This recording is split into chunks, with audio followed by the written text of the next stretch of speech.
अस्सलाम वालेकुम एवरीवन, कैसे हैं आप सब। उम्मीद है आप सब खैरियत से होंगे। आज मैं आप लोगों के लिए स्टैटिस्टिक्स की वीडियो लेके आई हूँ। हमारे पास चैप्टर नंबर 2 है बिज़नेस स्टैटिस्टिक्स की बुक का प्रेजेंटेशन ऑफ डाटा। इसके अंदर सारी की सारी एक्सप्लेनेशन दी गई है कि हमारे पास बेसिकली फ्रीक्वेंसी डिस्ट्रीब्यूशन क्या होता है, फ्रीक्वेंसी डिस्ट्रीब्यूशन का टेबल किस तरह बनाया जाता है, अनग्रुप के लिहाज से, ग्रुप के लिहाज से हम इसके अंदर ये देखते हैं। तो आज इस इंट्रोडक्टरी वीडियो में मैं आपको बताऊँगी कि हमारे पास टेबल बनता किस तरह। इंशाल्लाह फिर कमिंग वीडियोस में मैं अपनी एग्जांपल और क्वेश्चन शेयर करूंगी जिसके अंदर आप लोगों को पता चल जाएगा कि हम लोग basically frequency distribution table construct किस तरह करते हैं। So let's start. सो हमारे पास इंट्रोडक्टरी वीडियो की फर्स्ट स्लाइड है। Difference between classification and tabulation आमतौर पे क्या होता है। सो क्लासिफिकेशन आपके पास क्या होता है, it is the first step in tabulation. ये टैबुलेशन का पहला स्टेप है। Before the data are put in tabular form they have to classify in different classes और groups having common characteristics. Basically classification का कॉन्सेप्ट क्या होता है मैं आपको इन डिटेल एक्सप्लेन करती हूँ। क्लासिफिकेशन होता है डाटा को क्लासीफाई करना, यानी कि या तो ग्रुप्स में क्लासीफाई कर दो या आप उनको क्लासेस में क्लासीफाई कर दो। ठीक है, आप क्लासेस की बात कीजिए तो लाइक आपने एग्जाम्पल्स देखी होंगी 10 to 20, 20 to 30, 30 to 40, 50 to 60, इस तरह करके क्लासेस बन रही हैं बेसिकली। और एक ग्रुप बना हुआ है, अब 10 से लेकर 20 तक एक ग्रुप है, फिर 20 से लेकर 30 तक सेकंड ग्रुप है। इस तरह करके ये क्लासेस की फॉर्म में आ रहा है। सो इसको बेसिकली हम लोग क्लासिफिकेशन कहते हैं। लेकिन अगर आप टैबुलेशन की बात करो तो जब आप लोग क्लासिफिकेशन का कॉन्सेप्ट क्लियर कर लेते हैं, जब आप फर्स्ट स्टेप क्लियर कर लेते हैं क्लासिफिकेशन, यानी कि अपने डाटा को ग्रुप के अंदर डिवाइड कर लेते हैं, क्लासेस के अंदर डिवाइड कर लेते हैं, तो फिर टैबुलेशन अप्लाई किया जाता है। अब टैबुलेशन क्या होता है बेसिकली, टैबुलेशन अगर मैं आपको इजी वर्डिंग में एक्सप्लेन करूं तो डाटा को रोज और कॉलम्स में कन्वर्ट करना होता है आमतौर पर। Like after this data display under different columns and rows so that relationship can easily understood. ठीक है, जब आप अपने डाटा को रोज और कॉलम्स पे कन्वर्ट कर लेते हो तो आप आसानी से रिलेशनशिप समझ सकते हो अपने डाटा का कि आपने बेसिकली करना क्या है। ठीक है, फिर सेकंड पॉइंट अगर आप देखें तो आपके पास आ जाता है it is the process of classifying data into groups. ठीक है, आप इसके अंदर क्या करते हो, डाटा को क्लासीफाई करते हो ग्रुप्स की फॉर्म में। और टैबुलेशन में क्या होता है, it is the act of presenting data in tabular form. और इसके अंदर आप क्या करते हो, डाटा को टैबुलर फॉर्म में लेके आते हो। अब टैबुलर फॉर्म कौन सी होती है, डाटा को रोज एंड कॉलम्स में कन्वर्ट कर लेना। सो मुझे उम्मीद है आप लोगों का ये कॉन्सेप्ट क्लियर हो गया होगा। नेक्स्ट स्लाइड की तरफ मूव आउट करते हैं। सो हमारे पास नेक्स्ट स्लाइड है what is frequency distribution. So let me explain what is frequency distribution. Frequency distribution is a tabular arrangement of quantitative data into different classes prepared on the basis of magnitude along with corresponding class frequencies. Class frequencies mean the number of values fall in each class. अब basically आपके पास frequency distribution क्या होता है, अब इसको आप दो लिहाज से स्टडी करते हैं, एक अनग्रुप के लिहाज से और एक ग्रुप के लिहाज से। जब आप अनग्रुप की बात करते हैं तो ये जो नीचे फर्स्ट रेक्टेंगल है इसके अंदर आप देख सकते हैं अनग्रुप का डाटा गिवन है, यानी आपके पास एक्स गिवन होगा और आप टैली मार्क बनाओगे अपने डाटा के थ्रू। जो डाटा आपके क्वेश्चन के अंदर गिवन होगा, टैली शीट बनाने के बाद जितनी जितनी टैली शीट में आप लाइंस लगाओगे उसको कन्वर्ट कर दोगे फ्रीक्वेंसी की फॉर्म में, तो ये बेसिकली क्या बन जाएगा, फ्रीक्वेंसी डिस्ट्रीब्यूशन टेबल बन जाएगा। लेकिन अगर आप ग्रुप के अंदर बात करो तो इस टेबल के अंदर आप देख सकते हैं कि डाटा हमारे पास ग्रुप्स की फॉर्म में होगा। अगर ये हमारे पास ग्रुप डाटा है लाइक 0 से 5, 5 से 10, 10 से 15, 15 से 20, 20 से 25, 25 से 30, तो आप क्या करोगे, डाटा आपके पास गिवन होगा, आप उस डाटा के मुताबिक यहाँ पे लाइन्स लगाते जाओगे टैली शीट में, टैली मार्क बनाओगे, टैली मार्क बनाने के बाद उसको फ्रीक्वेंसी के अंदर कन्वर्ट कर दोगे। लाइक अगर पहली लाइन में 2 लाइनें हैं, यानी कि पहले ग्रुप में 2 लाइन्स लगाई हैं तो यहाँ पर आप 2 लिख दोगे, अगर 5 लाइन्स लगाई तो आप 5 लिख दोगे। तो ये बेसिकली आपके पास ग्रुप और अनग्रुप डाटा की एग्जाम्पल है फ्रीक्वेंसी डिस्ट्रीब्यूशन टेबल की। तो फ्रीक्वेंसी डिस्ट्रीब्यूशन होता क्या है, अगर मैं आपको ईजी वर्डिंग में बताऊँ तो फ्रीक्वेंसी डिस्ट्रीब्यूशन का मतलब होता है डाटा को कन्वर्ट करना टैली शीट में, यानी पहले अपने डाटा की अरेंजमेंट लिखना, अरेंजमेंट में डाटा लिखने के बाद उसका टैली मार्क बनाओ, टैली मार्क बनाने के बाद उसको फ्रीक्वेंसी में कन्वर्ट कर दो, तो बेसिकली ये आपके पास फ्रीक्वेंसी डिस्ट्रीब्यूशन टेबल होगा। उसके बाद हम ग्रुप और अनग्रुप के डाटा के अंदर डिफरेंस देखते हैं कि what is the difference between these datas. So if we talk about ungrouped data, any data which is in form as it is collected and has not been undergone any statistical treatment. ये ऐसा data होता है जिसको आप collect तो करते हो लेकिन इसके अंदर कोई स्टैटिस्टिकल ट्रीटमेंट नहीं होती। ठीक है, मतलब सिर्फ ऑब्जर्वेशन गिवन होती है, इसके अलावा कुछ गिवन नहीं होता।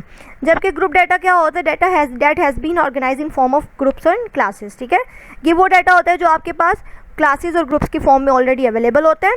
इस डाटा को आप रॉ डाटा कहते हो, इस डाटा को आप अरेंज करते हो फ्रीक्वेंसी डिस्ट्रीब्यूशन के अंदर, ऑर्गेनाइज करते हो। अब इस डाटा का थर्ड नेम क्या है, अनट्रीटेड एंड प्राइमरी डाटा भी आप इसको कहते हो, और ग्रुप डाटा को सिर्फ आप सेकेंडरी डाटा कहते हो, क्योंकि सेकेंडरी डाटा बेसिकली वो डाटा होता है जो ऑलरेडी कलेक्टेड होता है, और प्राइमरी डाटा बेसिकली वो डाटा होता है जो आप लोग खुद कलेक्ट करते हो। तो इन दोनों में अगर आप डिफरेंस देखें तो अनग्रुप के अंदर सिर्फ और सिर्फ ऑब्जर्वेशन गिवन होती हैं, ग्रुप के अंदर आपके पास ग्रुप्स भी गिवन होते हैं। तो ये आपके पास इनके दरमियान डिफरेंस है। नेक्स्ट स्लाइड की तरफ मूव आउट करते हैं। So how to prepare a frequency distribution table. So in step से आपको आसानी से क्लियर आउट हो जाएगा बेसिकली हम लोग फ्रीक्वेंसी डिस्ट्रीब्यूशन किस तरह बनाते हैं। So let's start. आपको वो कहता है कि to prepare a frequency distribution the following steps may be you help. The first step आपके पास क्या होता है, सबसे पहले आप इनमें डाटा की नेचर सिलेक्ट करते हो, ठीक है।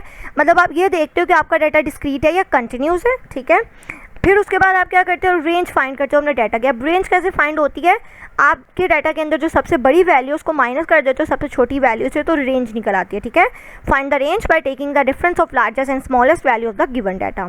थर्ड स्टेप क्या होता है, आप डिसाइड करते हो कि आपके डाटा में कौन सा केस लायक कर रहा है। ये 3 केस होते हैं आमतौर पर फ्रीक्वेंसी डिस्ट्रीब्यूशन टेबल के लिए। पहला केस क्या होता है कि data is discrete and range is less than और इक्वल टू 15, यानी कि डाटा डिस्क्रीट होगा लाइक 0 1 2 3 की फॉर्म में होगा, और जो रेंज होगी वो 15 से छोटी होगी।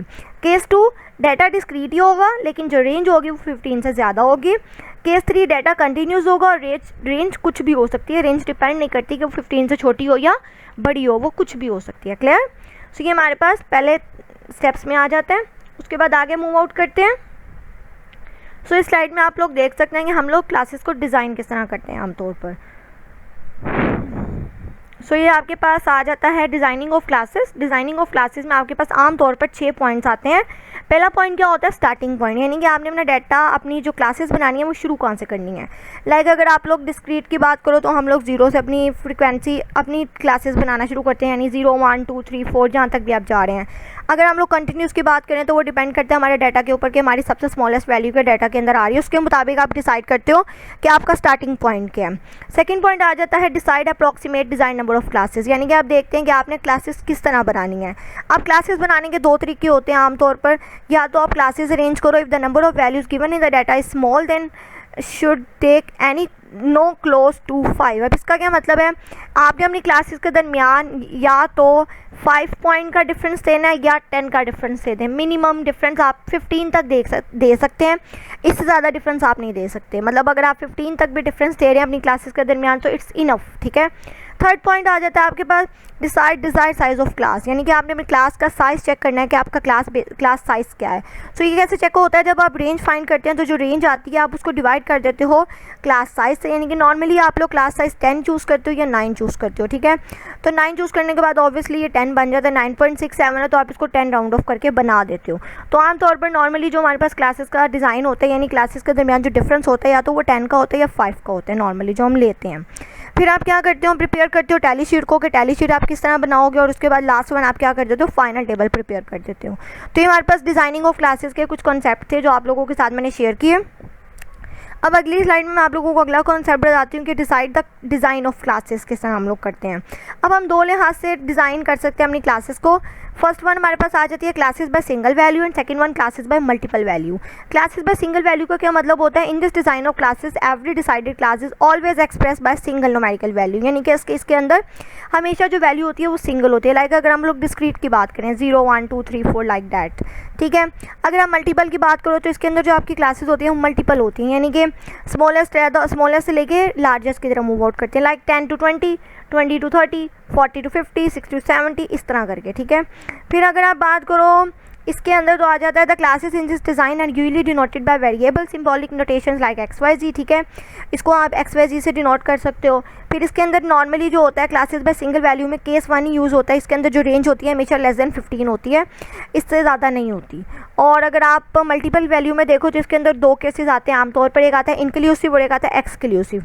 आप इस दोनों के लिहाज से स्टडी करते हैं। अगली स्लाइड में मैं आपको इन दोनों का डिफरेंस बताती हूँ कि इंक्लूसिव एंड एक्सक्लूसिव में डिफरेंस क्या होता है, वो आप लोग देख सकते हैं स्लाइड के अंदर। सो यहाँ पे हमारे पास डिफरेंस आ गए इन स्लाइड्स के अंदर, एक होता है इंक्लूसिव, एक होता है एक्सक्लूसिव। इंक्लूसिव बेसिकली क्या होती हैं, क्लास लिमिट्स होती हैं, ठीक है। लाइक 1 पॉइंट का डिफरेंस आता है आपके पास इंक्लूसिव के अंदर, लाइक 10 से 19 है, 20 से 29 है, 30 से 39 है, इस तरह।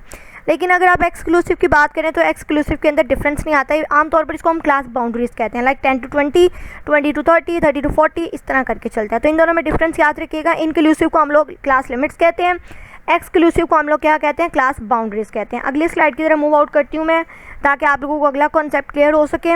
ओपन एंड क्लासेस क्या होती हैं? ऐसी क्लासेस जिसकी ना तो आपको स्टार्टिंग पता हो ना एंडिंग पता हो, ठीक है। लाइक आप इस टेबल के अंदर देख सकते हैं, हमने बिलो 10 लिखा, हमें नहीं पता 10 से पहले कितनी वैल्यूज़ हैं, और एंड पे हमने लिखा हुआ है 35 एंड अबव, हमें नहीं पता 35 के बाद कितनी वैल्यूज़ हैं। बेसिकली ये आपके पास ओपन एंड क्लासेस होती हैं। फिर प्रिपेयर अ टैली शीट, आपके पास क्या टैली शीट की डेफिनेशन यहाँ मैंने मेंशन की हुई है। Tally sheet in arrangement of 3 columns, classes, tally bar and frequency. आमतौर पर टैली शीट 3 कॉलम्स पे बेस करती है। पहला कॉलम क्लासेस आता है, उसके बाद आप क्लासेस के मुताबिक अपने टैली बार बनाते हो, फिर फ्रीक्वेंसी में उसको कन्वर्ट आउट कर देते हो। तो बेसिकली ये हमारे पास टैली शीट है। इसके बाद लास्ट स्लाइड जो आज की इस वीडियो की मैं आप लोगों के साथ शेयर करने वाली हूँ, वो लास्ट स्टेप है हमारे पास फाइनल टेबल बनाने की। सो यहाँ आप देख सकते हैं कि हम लोग फाइनल टेबल किस तरह प्रिपेयर आउट करते हैं। जब आप लोग सारा का सारा डाटा फाइंड कर लोगे तो एट द एंड आप क्या कर लोगे, अपनी टैली बार को, अपने फाइनल टेबल को, यानी कि 3 कॉलम जिसके अंदर होंगे classes, tally bar and frequency. तो फाइनल टेबल में आप लोग 2 कॉलम्स बनाओगे, एक कॉलम बनाओगे क्लासेस का और एक बनाओगे फ्रीक्वेंसी का। तो फाइनली आप लोगों का क्या हो जाएगा, डाटा खत्म हो जाएगा, ठीक है। आपका टेबल बन जाएगा और फ्रीक्वेंसी डिस्ट्रीब्यूशन टेबल यहाँ पर कंप्लीट हो जाएगा। तो ये मेरी आज की वीडियो थी, जिसके अंदर मैंने आप लोगों के साथ क्या शेयर आउट किया। मैंने आप लोगों के साथ सारी की सारी फ्रीक्वेंसी डिस्ट्रीब्यूशन बनाने के तरीके शेयर किए कि हम लोग फ्रीक्वेंसी डिस्ट्रीब्यूशन टेबल किस तरह बनाते हैं। मुझे उम्मीद है आप लोगों को आज का लेक्चर अच्छे तरीके से समझ आया होगा। एक बार मैं अपनी स्लाइड्स रिपीट आउट कर देती हूँ। सबसे पहले हम लोगों ने डिफरेंस देखा क्लासिफिकेशन एंड टैबुलेशन के दरमियान, फिर हमने देखा फ्रीक्वेंसी डिस्ट्रीब्यूशन क्या होती है, फिर हमने ग्रुप एंड अनग्रुप का डिफरेंस देखा, फिर मैंने आपको टेबल बनाने के स्टेप्स बताए, सारे के सारे डिस्कस किए। सो अगर आप लोगों को आज की मेरी वीडियो अच्छी लगी है तो मेरे चैनल को सब्सक्राइब करें, मेरी वीडियो को लाइक करें, और मुझे जल्दी जल्दी कमेंट बॉक्स में बताएं कि आप लोगों को मेरी वीडियोस कैसी लग रही हैं, ताकि मैं जल्दी जल्दी आप लोगों के लिए अच्छी से अच्छी वीडियोस बना के आप लोगों को अपने चैनल पे अपलोड करूं, ताकि आप लोगों का फ़ायदा हो सके। अल्लाह हाफ़िज़, टेक केयर, बाय बाय।